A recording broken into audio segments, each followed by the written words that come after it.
Nida Kirmani is an associate professor of sociology in the School of Humanities and Social Sciences at the Lahore University of Management and Science. She did her primary schooling and undergrad in the US and had a PhD in sociology from the University of Manchester. Urban violence, gender, and insecurity in the area of Liari, a Baloch populated area in Karachi, are the main focus of her research and activism. She is a feminist and outspoken advocate for the vulnerable and marginalized communities. She is also a visiting associate professor at the Brandeis University's South Asian Studies program. Balston Times requested Dr. Kirmani for this interview, and we are grateful that she agreed. The interview is taking place in Boston, Massachusetts, and I am Lateef Johar Baloch. Thank you, Dr. Kirmani. First of all, thank you so much for agreeing with us for this interview. So, Nida, tell us a little bit about yourself and why you got involved in activism. Also, tell us about your first interaction with or exposure to Baloch and Balochistan's issue. I'm a sociology professor. I teach at LUMS. And I moved to Pakistan in 2011. But before that, I had never lived in Pakistan before, even though my father grew up in Pakistan. But I grew up in the United States, and I lived in the US until 2001. And then I moved to India, where I worked for a human rights organization. I did my master's in England, I did my PhD in England, and I did my PhD research also in India. My parents were based in the United States until 2003, and then in 2003 they moved to Pakistan. And so in 2011, at the time I was working in the UK at the University of Birmingham as a research fellow on a project looking at religion and development. And my research was in India and Pakistan, but I had never lived in Pakistan before. In 2011, when my job finished over there, I decided to try to live in Pakistan because to be closer to my parents, and also at the time I still had research going on in India, so I wanted to live closer to India as well. So I thought Lahore was a good in-between between Karachi and Delhi. Mm-hmm. At that time I could cross the border very easily because I had a person of Indian origin card. Mm-hmm. Now I don't have that, but I had that until 2017. And I have always been interested in human rights. So even when I was in high school, I went to high school in the South, in the United States, in a state called Tennessee. Mm-hmm. Even in Tennessee, in high school, I was the president of my Amnesty International chapter. And so I was always somehow interested in human rights. And even as a high school student, we would write letters to prisoners of conscience in different parts of the world, different countries, political prisoners. And we would write letters to governments to try to release political prisoners. And I had even heard about the issue of missing persons, especially in Latin America. I didn't know very much about Pakistan or Pakistani politics. Even though my father grew up in Pakistan, but as an American kid, I didn't know a lot. Pakistan in 2011, I didn't know anything about Balochistan. Mm-hmm. My idea of Pakistan was Urdu speakers like my own family or Punjabis, because those are the people that I interacted with mostly in the diaspora. Mm-hmm. So I didn't know anything about the diversity of Pakistan. I didn't know anything about the peripheries in Pakistan. Mm-hmm. And because my PhD research was in India, I knew a little bit more about politics in India, but I didn't understand politics in Pakistan. Mm-hmm. I first got introduced to Balochistan and Baloch friends when I started doing my research in Liari in 2012. Mm-hmm. So when I have a very dear friend. He's a French political scientist. His name is Laurent Gaillard. He wrote a book on Karachi as well. And in 2012, he was visiting and doing research in Karachi. And he asked if I wanted to come to Liari with him. Mm. So I said, why not? Because I didn't know very much about Karachi or Pakistani dynamics. Or as a sociologist, I wanted to understand more about what was happening. So I said, let's go to Liari. I didn't know anything about Liadi's history or its reputation. And I knew when I told my family and friends that I was going, they said they looked surprised and they looked concerned. And that made me want to go even more because I was curious about what the issue was. And so when I went to Liadi, I think most of the people that we met on the first visit that I had there, it was a focus group discussion, most of the people were Baloch. But the Baloch who live in Liadi, most of them have been living there for many generations. So their connection with Balochistan is a little bit different than those people who are actually still living in Balochistan. But they still strongly identify as Baloch. And after that initial visit to Liadi, I became more curious about this part of the city because what I had studied in India was the issue of Muslim marginalization and stigmatization, and the fact that the area in Delhi that I was looking at was considered to be a stigmatized area. Nobody wanted to go there. It was a no-go area. Everyone thought the people living there were terrorists because of the rise of Hindutva in India. Okay. And so when I went to Liadi, I heard a lot of similarities from the Baloch residents of the area who were saying that Liadi is also a no-go area. People also think everyone in Liadi are gangsters or terrorists or criminals. People in Liadi don't get jobs because of the label that they have attached to them. But I saw that the issue in Liadi was not religion. It was both ethnicity and class. So that really drew me to that part of the city. And then I decided to keep visiting, and it eventually became the place that I decided to do research for the last 10 years. And so over time in Liadi, many of the people that I've become friends with are Baloch. And so they would then, and many of them are very politically aware about what's happening in Balochistan. So when I got to know them more, I also became more interested in Balochistan and politics there and state violence in Balochistan as well. And I could see a lot of patterns in terms of state violence in Liadi and the way the state was operating in the peripheries as well, whether it's Balochistan or Fatah. There were a lot of similar patterns that the state was employing in order to assert their power and control. Okay, thank you. It's a very nice and interesting story. Yeah. You started from just thinking about religious issues in India and in Pakistan, and you found out the political situation in Balochistan as well. And also, there are thousands of academics in Pakistan, especially the academics who are affiliated with LUMS. And why did you get interested in Balochistan's issue, especially highlighting enforced disappearances and supporting the families of missing persons? It's there are many social issues in Pakistan, as you were saying, and your initial interaction with Baloch people in Liadi was mostly based on social issues. But how and why did you get involved in supporting missing persons? I don't know. I mean, I don't think, certainly my affiliation with LUMS did not really affect my politics because, or if anything, I'm interested in these issues despite the fact that I'm at LUMS. Because LUMS is kind of like a bubble. Many elite universities, even in the United States or in other countries, exist in kind of separate from the rest of society.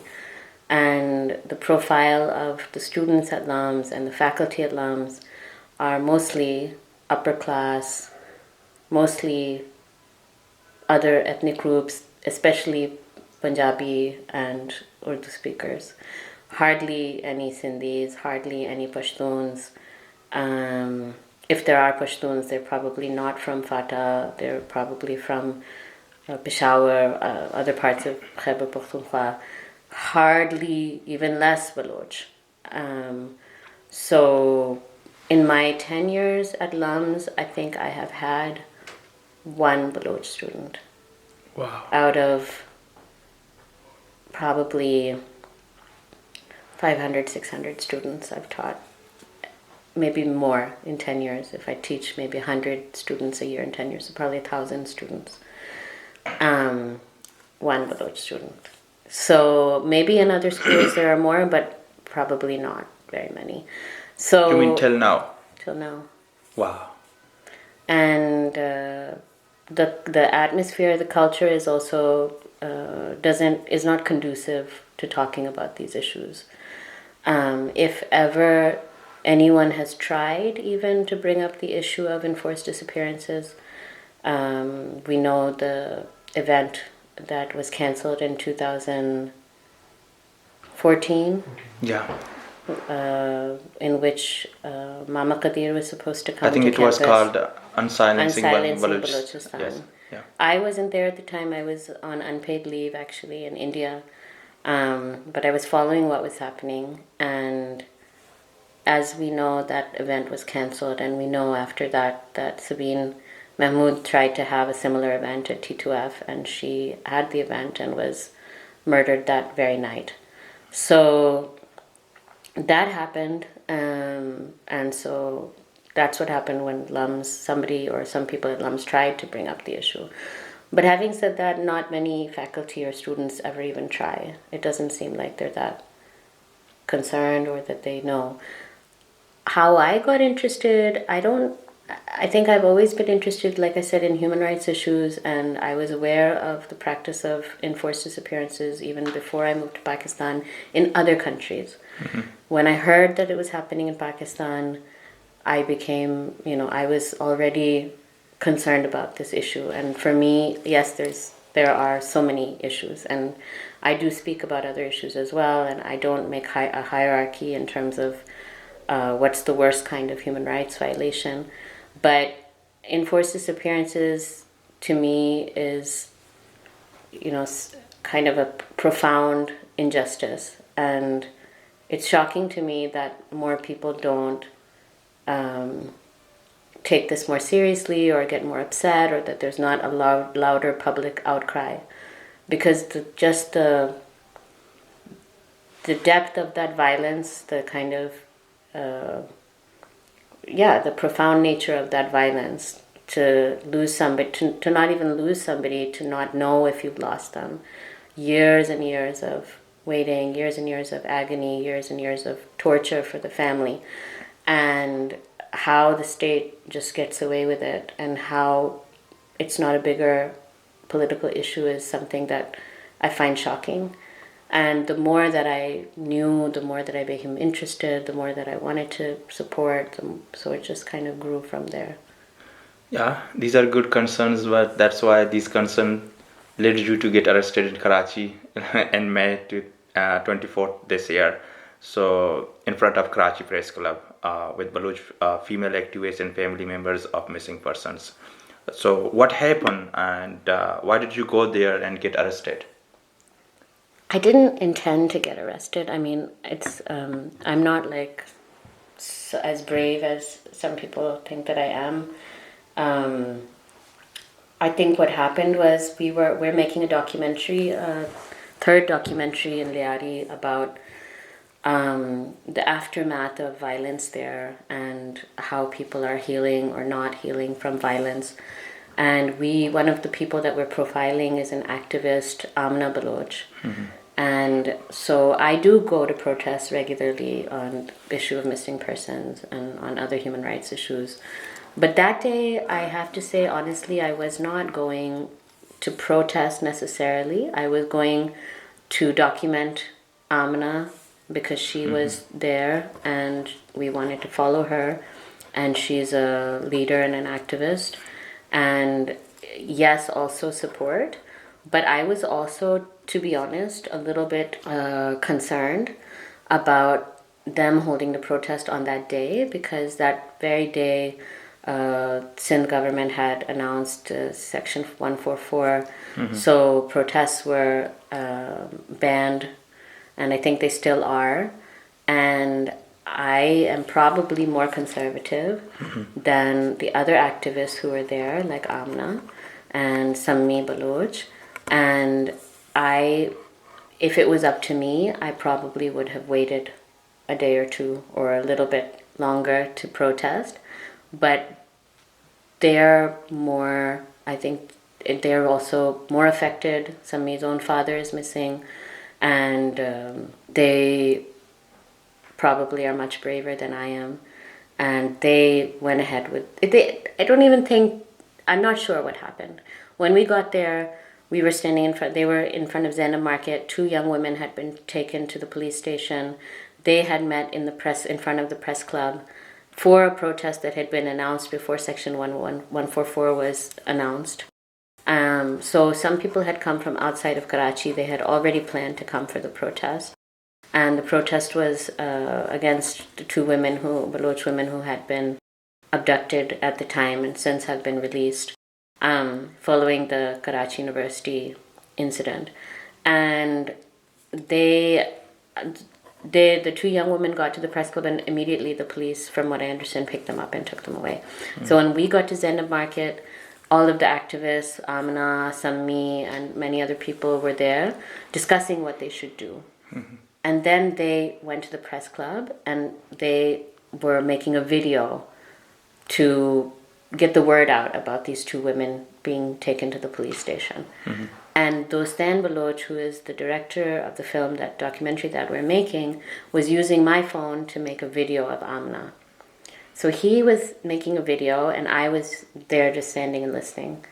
And all of a sudden there was a commotion and the police had started dragging people into their vans. And Dostan was dragged into the van. And he had my phone. And so I went... Dostan has nothing to do with the politics and with the protest. He's just an activist. He's an activist. He does attend protests, and he is a big supporter of this cause. And he probably would have been there anyway. But he was that day filming Amna. Okay. And I was there also filming Amna and following what was happening. And when Dostan was grabbed by the police, I ran after Dostan, and he was trying to give me my phone, and instead of taking my phone, I grabbed his hand. And then my phone fell on the ground and somebody else picked it up, but I wouldn't let go of his hand. And the police were pulling him and I was getting dragged along with them. And the police kept trying to pull us apart because they didn't want me to go in with them. And Amina and I were both holding on to him and shouting and screaming. And eventually the police were forced to also take us into the station. Because they were pulling me aside and saying, or some man was whispering in my ear that if you let him go now, we will let him go. We will take him to the end of the road and we'll let him go. And I said, no, I'm not going to let go unless you let go of him. And at that point, my mind wasn't really working. Maybe if I had been more logical about it, I would have realized that he wasn't going to be disappeared because the police don't disappear people. He might have been like roughed up a little. He might have been, they might have smacked him or, whatever. They had pulled his clothes. They were grabbing him. But in the end, he probably would have been let go after some time. But in my mind, I just, something in me kicked in and I was just scared that they would take him and, when would he be released and what would happen to him. And so I insisted on going, even though the police officers were saying, why are you going?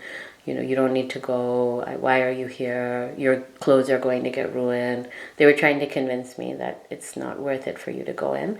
But I insisted on going. Amna insisted on going. And several other women also insisted. So we all then ended up going to the station with not just those 18 people were taken to the station that day. Okay. And let's talk about the section 144 when police announced. Did you think it is a tactic to use just to stop people protesting against human rights violation? Because every day we can see in Pakistan, especially in Balochistan, civil and political rights being violated brutally. That could be a tactic to stop people from protesting because Baloch protesters are quite now getting influential and on social media especially, and international media is getting trying to report on them. No matter there are lots of media blackout in Balochistan, and media is not allowed to go to in Balochistan, but the protests are being held in Karachi and Islamabad. That could be not only for Baloch people, but for other areas they are violating the human rights, human rights of people. So I want to do the other question with it as well. Like, tell us about the police behavior toward Baloch students, activists, and yourself. And you wrote a long thread on Twitter explaining how the police treated you differently than Baloch students. Why so? Yeah, so I think even from the moment that I grabbed the stand, the treatment was very different. So the police trying to convince me not to go, speaking more politely to me, the women police officers telling me to be careful when I was getting the van so that my clothes don't get ruined. They weren't talking to the Baloch women the same way. And they didn't know what I was. They couldn't place me, but they could tell that my class was different and that I probably wasn't Baloch because I wasn't wearing Balochi dress, and my appearance just looked more kind of upper class to them. So whether they thought I was Punjabi or Urdu speaking, whatever, I don't know. But they didn't think that I was Baloch, and they didn't think that I was from a middle or lower socioeconomic class.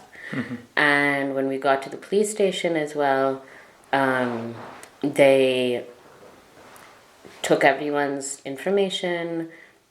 I think if I hadn't insisted that they take my information, they might not have taken it down. They took everyone's phones. I didn't have my phone because it fell on the ground, but I had Dostan's phone in my purse. And the police officer asked me to hand over my phone, and I said I don't have it. And another police officer saw the phone in my bag, and he said she's lying, she has it. And he didn't pursue it, and he didn't demand that I hand over my phone. And then as time went on, I saw them, they were just kind of figuring out what to do with us. And they took photos of all of the men many times, not just once. They took photos of the men many times. There were plainclothes men there who were, we're guessing from the security agencies. There were rangers there. And the men in plainclothes were taking photos of the Baloch men. None of the women had their photos taken, so I didn't either. And then as the hours passed, I went and started talking to the police, women police officer. Sammi was in they were questioning her, so I went and sat next to Sammi. They didn't stop me. They didn't question me. Then when the lady police officer asked me who I was, I said, I teach at a university. Then she got more curious. Then she left. Then she made some phone calls. Then I got calls from higher ups in the police, and one of the women SP came in to see me, pulled me into a different office, tried to talk to me, apologized. Another SP called me, a male SP from, I don't know, District South or something. He called, he said, I follow you on Twitter. I'm really sorry this is happening to you. We also really support what they're doing, this and that. They tried to be very friendly with me. And then eventually they offered that I take all of the women and go. And then I went and asked Amna what she wanted to do. I thought maybe because there were some small children there as well, I thought maybe some of the women wanted to leave. So I said, Amna, what should we do? She said, we'll all leave together. I said, okay. So then I went back in and I said, no, we'll all leave together. You mean with the male activists? Yeah, with the men as well. So then they were frustrated that we weren't leaving. But so in the end they were forced to let all of us go. The men and the women, and we demanded that everyone's phones get returned to them. They weren't returning people's phones. So I think, the fact that I was there was causing difficulty for them, because otherwise I think if it had just been Baloch people and nobody from the upper class or the privileged class there, they could have, kept people for longer. They could have been more violent. They could have kept people's phone. Who knows what they could have done? They could have filed FIRs against people. They didn't. So I think my positionality really helped. But it also made me, it's very frustrating to see that class and ethnicity make such a difference. I think it's very interesting when we see you're an individual there from like a professor or something. From your what you are saying, it seems like they at the beginning they might guess that you are not a Baloch from your appearance, maybe from your outlook or something. There could be their informers in front of press club. They already know who is coming to the press club. They already have the profile of the people. You think that was happening that day or that? I don't think they knew. I think it took them time to figure out. I think they knew from the start that she's somebody different. Why is she here? She's out of place. But then as the hours passed and they made phone calls or they received phone calls, then it started spreading on social media. Then they started getting Murtaza Wahab tweeted, and then what's her name? Bakhtawar. Oh, the Bakhtawar Bhutto. Yeah, I think she tweeted. So, then there was pressure, and I think it was getting more attention because I was there and I have a big following, and I cross outside of just the Baloch Twitter sphere. Yes. Right? So I have people following me who are from other ethnic groups, who are upper class, who might be more powerful. So then it was causing more problems for them. Yeah.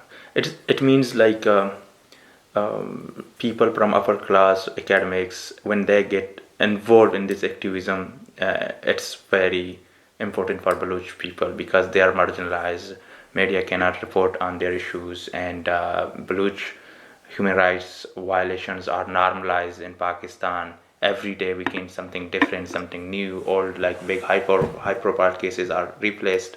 So that's the importance of people, non-Baloch activists. They get involved in that, and that's why my next question is gonna be like, you are an academic and teach at a prestigious university in Pakistan.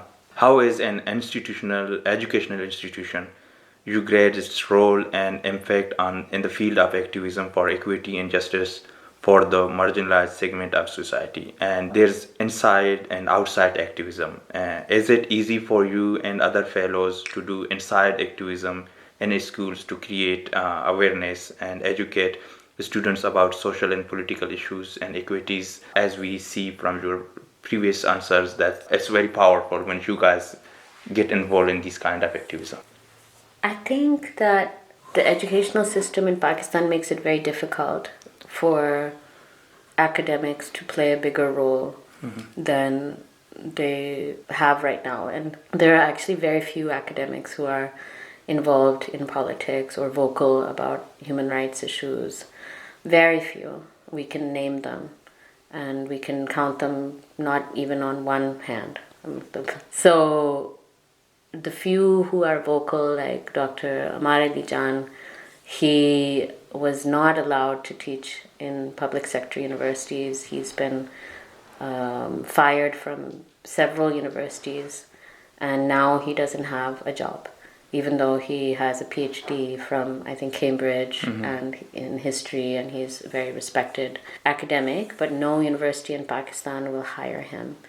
And my university, LUMS, is a private elite university. So the teaching that I do there is not very threatening for the system because the students who I'm teaching are mostly upper class, mostly from ethnic and class privileged groups. No matter how radical the message they're getting in the classroom is, when they come out of the classroom, they are 99% going to go right into the system that's already benefiting them because they have no interest in changing the system. So they like to sound woke, they like to have the quote-unquote right positions on things, but they will never actually do anything to change the system because it's benefiting them. And so I think for that reason, LUMS And the powers that be, the establishment, the security state, don't really care that professors at LUMS, whatever we're teaching in our classroom, because they know that it's not going to threaten them and their power. And the few times that LUMS students or faculty have tried to push the boundary by having an event on enforced disappearances, for example, they get a phone call and they very quickly concede. They don't resist because they also are scared. And they're scared because they have a lot to lose, because they're privileged. So I think for that reason, what I'm doing at LUMS is not very threatening. And if I were to teach in a public sector university, I don't think they would hire me in the first place. And if they did, they would not let me stay for long, or they would very closely monitor what I was doing. Even when I went to Punjab University to do a study circle with Pashtun students, my provost at LUMS got a phone call from the VC of Punjab University, who got a phone call from somebody else, saying if she ever comes to our campus again, we will file a case against her. Just for visiting? Just for doing study circle. Wow.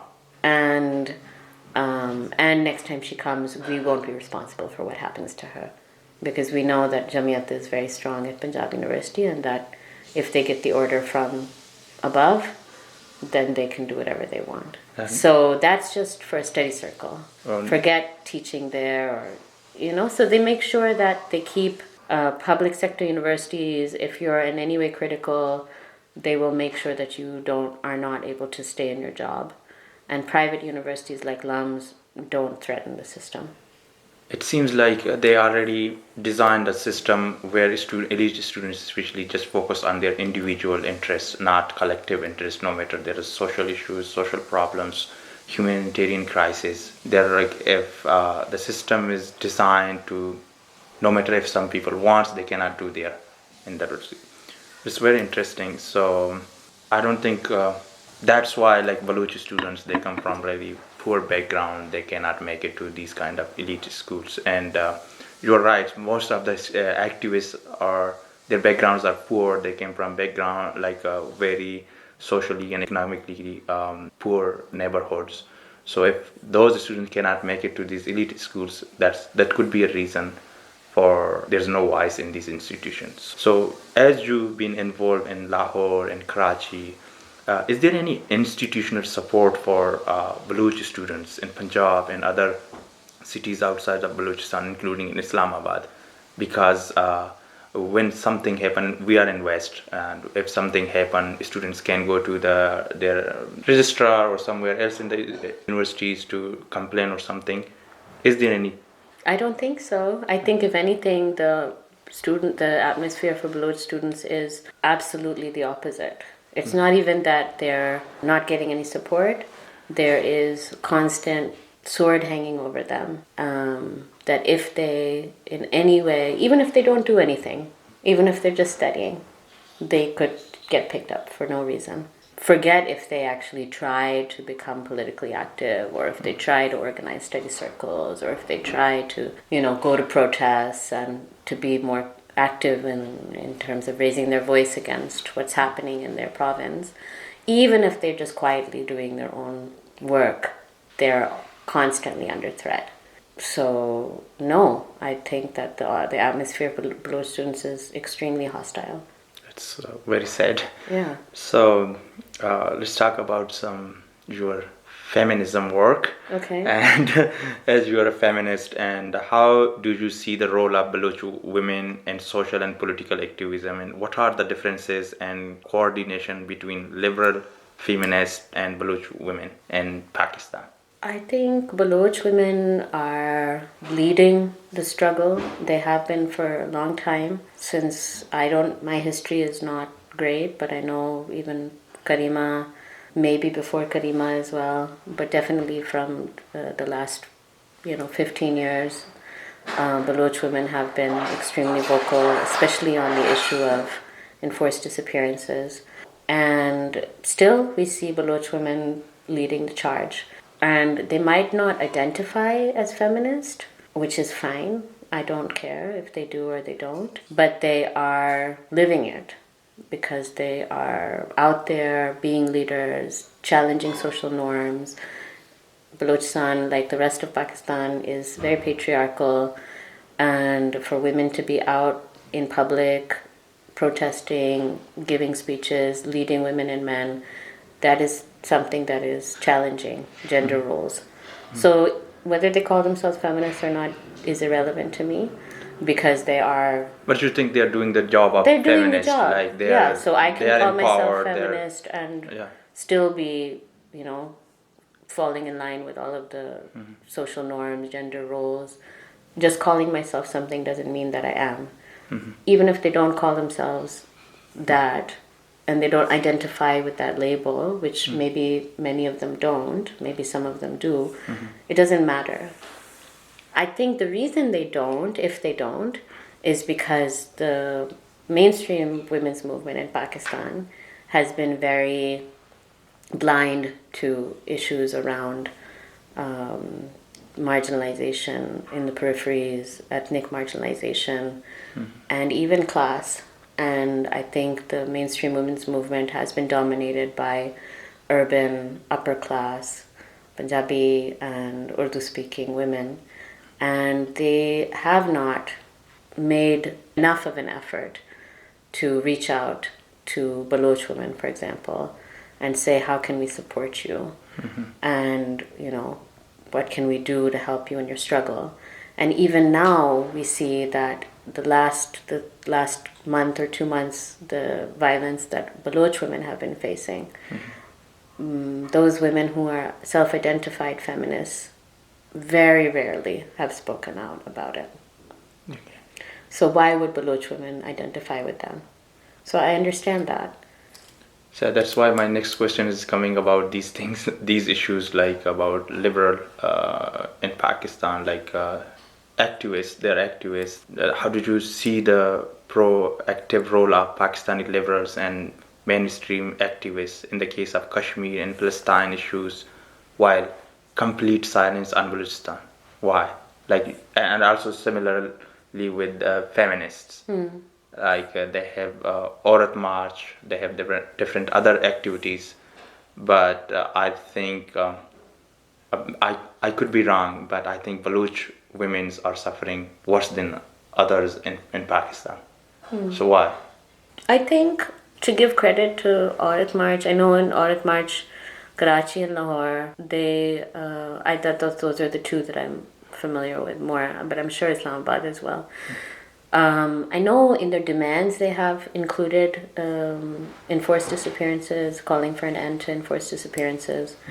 But I think it's easy to include it in demands, but I haven't seen that much effort in terms of them actually coming to protest. Like, they would include it in their demand in Aurat March, but then a lot of them would not come to the protests organized by Baloch activists against enforced disappearances, so it's not reciprocal. So for me, sometimes it feels a little bit more like empty posturing rather than genuine solidarity. And so with liberal feminists or liberal activists in general, I think many of them are limited by their class and their ethnicity, and many of them are still buying into the narrative of Pakistani nationalism and the Pakistani state. And so they uncritically accept a lot of the messaging that they're receiving, which is, that Kashmir is the most important human rights issue, or Palestine is the biggest injustice in the world. And yes, there's injustices in both of those places.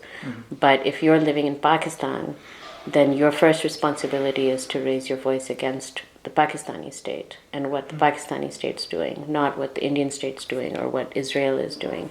Because your power is, if Pakistan were actually a functioning democracy, then your influence and power should be on your own government and your own state. So that's your first responsibility, is to raise your voice about that. But I don't think many liberal activists in Pakistan necessarily see it that way. And I think it's because they are not critical enough of the Pakistani state. Sexual harassments in universities of Balochistan and its consequences. Don't you see a more violent Balochistan if girls and boys are stopped from going to college and university in Pakistan? Since racial profiling and disappearances of Balochi students in universities and colleges of Pakistan. Do I think violence is going to get worse if girls and boys don't get to study in universities? Yes, if they are not allowed to go to universities and do their studies, right? Yeah, I think one of the only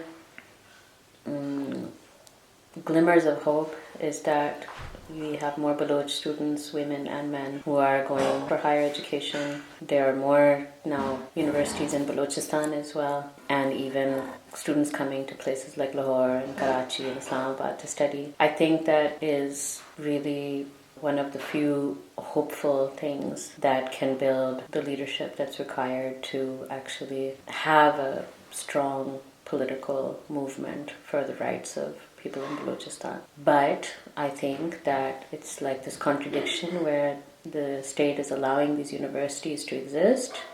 Maybe they want to give the impression that they're being very liberal and very supportive of the rights of Baloch people, but then they create such an atmosphere in these universities that those students are basically studying in prison-like circumstances. And I think for the young women who were at the University of Balochistan, when we found out about the case and the fact that there had been surveillance and blackmailing, and we don't even really know the extent of what happened because young women cannot even speak about what they were facing, because if they speak, then they probably will be taken out of education by their families. And if they speak, then other young women might not even be allowed to study in the first place. It's hard enough for these young women to go out of their homes and to go to university. So creating this kind of atmosphere means that young women cannot even make it to the university to study. And young men are also male students are also under threat because, like I said before, even if they don't do anything that's critical, they know that they could be picked up and disappeared at any time. So that's not true education. If you're supposed to study in a prison-like situation, then you're a prisoner, you're not a student. How do you see the consequences of mainstream media and political parties' ignorance of the Balochistan issue and Baloch humanitarian crisis? What would be the impact in the long run? I think it's like terrible. It's profound. The fact that this issue does not get discussed in the mainstream media means that non-Baloch know absolutely nothing about what's happening in Balochistan. And Baloch, even in Balochistan, often don't know what's happening in other parts of their province. They have to use other means of gathering information. That means that the issue never even becomes part of the narrative. So the story that's told about Pakistan is a story that doesn't actually include this huge, largest province in the country, spatially at least. It's like erasing all of the stories of this part of the country. They just don't exist. And if it weren't for social media, then people like me would also not know what's happening, because I don't live in Balochistan and I'm not Baloch. And I only read Dawn and watch Geo or whatever. And if those stories are not told in the mainstream media, then they don't exist for me. They're not part of my consciousness. So it's profound. You are an activist, I'm an activist, and my writings and journalistics work mostly based on activism, human rights in Balochistan and overall the world especially. And so what is the future of activism in Pakistan? It seems like human rights violations are normalized and happening every day. And several new issues are created and the old issues and high profile cases are replaced. Are you optimistic or pessimistic about positive change in Pakistan through activism? I hate to say that I'm pessimistic, because I think that if we lose hope, then we lose everything. But maybe I'm realistic. I don't see large-scale movement right now, and I don't see the potential for a large-scale movement because the situation in Pakistan overall for the whole country, especially Balochistan, but even the rest of the country, is getting worse by the day. Economically, things are so bad. Climate change is, causing huge strains on people. And then we have continuous state violence. If people are worried about putting food on the table or whether they have water, how are they going to be able to come out and protest against enforced disappearances or other forms of state violence that are taking place? And I do see increasing polarization between the classes and ethnic groups. Sometimes I'm hopeful that social media can overcome these things, but I also realize that social media is somehow exacerbating these differences as well, because people live in their own little social media bubbles. So Baloch people have their Twitter space, their Twitter universe. They tweet about enforced disappearances. Maybe they get 100 likes or 100 retweets. That makes them feel like they're getting some attention. Their cause is getting some attention. Yeah, so they're doing enough. Yeah, and they're doing enough. And somebody sitting in Lahore who's not Baloch, who's maybe Punjabi, who's sitting in DHA, they will never even know that this happened because their whole universe is totally different. Their whole reality is different. They might be getting WhatsApp messages that are sent from PTI groups.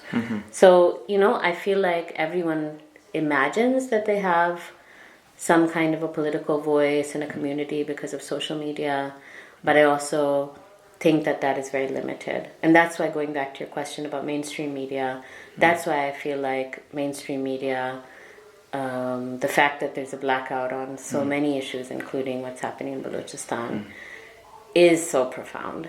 Because social media cannot replace mainstream media. Because mainstream media can cross over ethnic and class boundaries in a way that social media cannot. So I'm not super hopeful, but I also think that there are very committed people, very committed groups. There's a lot of young people now who are coming up all over Pakistan, and there is an awareness amongst a minority of young people about, even who are not Baloch, about what's happening in Balochistan, about what's happening in Fatah. I think PTM also helped, raise a lot of awareness around some of these issues of state violence and ethnic profiling. I think that there are some glimmers of hope.